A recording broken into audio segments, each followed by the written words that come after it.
విశాఖ జిల్లా పెదగంట్యాడ మండలం అప్పికొండ సమీపంలో చేపలపాలెంలో స్టీల్ ప్లాంట్ అధికారులు అర్ధరాత్రి హల్చల్ చేశారు.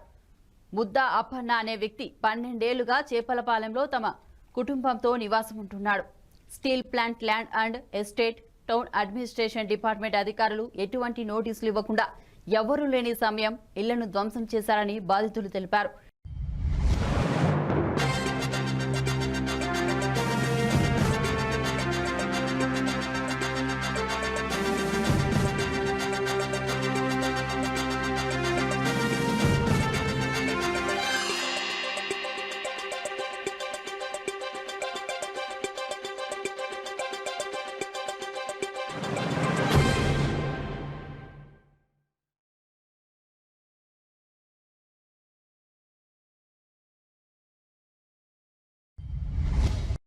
అర్ధరాత్రి సమయంలో వృద్ధుడిని బయటకు తోసి క్రేన్ సహాయంతో ఇల్లు ధ్వంసం చేశారంటూ బాధితులు ఆరోపిస్తున్నారు.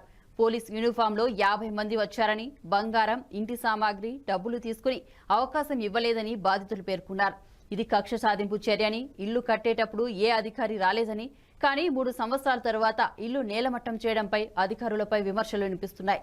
మాకు జరిగిన నష్టంపై ప్రభుత్వం స్పందించి తమ కుటుంబాన్ని ఆదుకోవాలని కుటుంబ సభ్యులు కోరుతున్నారు. ఒక 25 సంవత్సరాలుగా ఇక్కడే నివాసం ఉంటున్నాం. మా నాన్నగారు పుట్టినూరు ఇక్కడ పుట్టడం ఇక్కడే, మనం వలస వెళ్ళి వచ్చినా సరే ఇక్కడే ఈ గ్రామంలోనే మేము బతుకుతున్నాం. మాకు ఇదే ప్లేస్లోనే ఇది వరకు పెంకుటిల్లు ఉండేది సార్. పెంకుటిల్లు ఉండేది, కాయ కష్టం చేసుకున్న తర్వాత మేము ఒక ఇళ్ళది కట్టుకున్నాం సార్.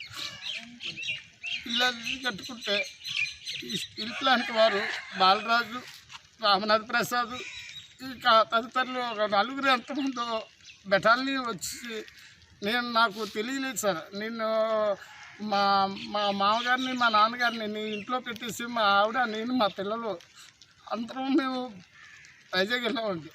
వైజాగ్ అట్టించి రావడానికి మొత్తం నేలమట్టం చేసి ఉన్నది ఏంటి అని అంటే మాకు అనవసరం, మీరెవరో మాకు అనవసరం అన్నిటికీ మెడపట్టుకొని, మా మామయ్య గారిని మెడపట్టుకొని తోసారట, మా నాన్నగారిని మెడపట్టుకొని తోసి మాకు ఎవరికి ఇంటిమేషన్ ఇవ్వకుండా ఆల్రెడీ ఇల్లు మొత్తం ధ్వంసం చేసి మా ఆస్తిలో ఒక సామాను కూడా బయటికి తీసుకోకుండా అవకాశం కూడా ఏమాత్రం కూడా మాకు కల్పించలేదు సార్. కల్పించలేనప్పటికీ ఇంత ప్రాపర్టీ పోయిందని మేము వేడుకునేది ప్రభుత్వాన్ని ఒకటే వేడుకుంటున్నాం సార్. దయచేసి మాకు రోడ్డు పాలు అయిపోయిన స్థితిలో ఉన్నాం. ఈ ప్రభుత్వం మాకు ఏదైనా ఆదుకొని ఏదైనా చేస్తే మేము దానికి అర్హులమై రుణపడి ఉంటాం సార్. దానికంటే మేము ఇక్కడ ఏమి చెప్పుకోలేము సార్. మా అబ్బాయి, మా మేనళ్ళు వైజాగ్ వెళ్ళారండి. నేను ఇంట్లోనూ ఉన్నానండి. ఇంట్లో నుంచి తప్పేమని గేటు గుద్దారండి. ఎవరు ఈ టైం అప్పుడు గుద్దారంటే అప్పటికి మూడు అయిందండి. 3 అయితే అరే పక్క పొర అని దాని మీద చేసి తోసారండి. తోసితే ఏంటండి ఈ టైం అప్పుడు ఏంటండి, ఇంట్లో ఆస్తి అంతా ఉండిపోయింది, గుడ్డముక్కలు ఉండిపోయింది. గుడ్డముక్కలు సహితంగా ఇంట్లో ఉందో బీరువా కానీ, మంచం కానీ, మా ఏదో తినడానికి ఒక బచ్చం కానీ లేకుండా చేశారంటే పక్కన ఆత పోవని మెడమే చేసి పైకి తోసారండి. తోసేసి ఇష్టాసారంగా 2 లోజర్లు దగ్గర 50 మంది పోలీసులు బందోబస్తు వచ్చి, మీకేం ఇక్కడేం లేదురా, ఇక్కడ మీకు అన్నానికి వీలు లేదు, బయటకు పోరా అని. ఎన్నాళ్ళ నుంచి ఉంటున్నారు ఇక్కడ? ఎక్కడండి? ఈ ఇంట్లో. ఇక్కడ నేను పెంకుటిల్లు కట్టి 10 అయిందండి. 10 అయిపోయిన తర్వాత ఇప్పుడు 20 సంవత్సరం అండి. ఇది ఇల్లు కట్టి 2 దాటిపోయి 3 సంవత్సరం వచ్చిందండి. కొట్టేటప్పుడు కట్టేటప్పుడైనా ఎవరు వచ్చి అభ్యర్థి చేయలేదు. తర్వాత నువ్వు ఇక్కడ ఎందుకు కడుతున్నామని ఒక్కడైనా అడగలేదు. అడక్క ఓ నోటీస్ అయినా పంపించలేదు. పలానా డేట్లు వస్తున్నాను, ఇల్లు ఎరగొట్టేస్తాము, ఇలా చేస్తాను, ఒక నోటీస్ అని ఇవ్వలేదు. తర్వాత ఒక మనిషి మూలంగానే వచ్చి ఒక కబురు చెప్పలేదు. చెప్పాల్సిగా అసభ్యంగా వచ్చి ఆ తెల్లవారుదాము 3 గంటల టైంలోను సామాన్లన్నీ తీనివ్వలేదా?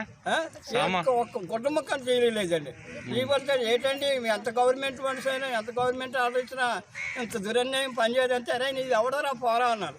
పోరా అని మా బామ్మర్దిని నన్ను వేగంగా అడమే చేసుకొచ్చి రాత్రి అక్కడ పొయ్యి పెట్టుకొని నీళ్ళు డబ్బులు మట్టెట్టుకొని అందులో ఉన్నదో లేదో తాగి బియ్యం గింజల మొదలకి గోడలు ఉన్నాయి, గుడ్డ ముక్కల మొదలకి గోడలు ఉన్నాయి, మంచాలు, పరుపు అంతా మొత్తం ఎలిమేట్లు.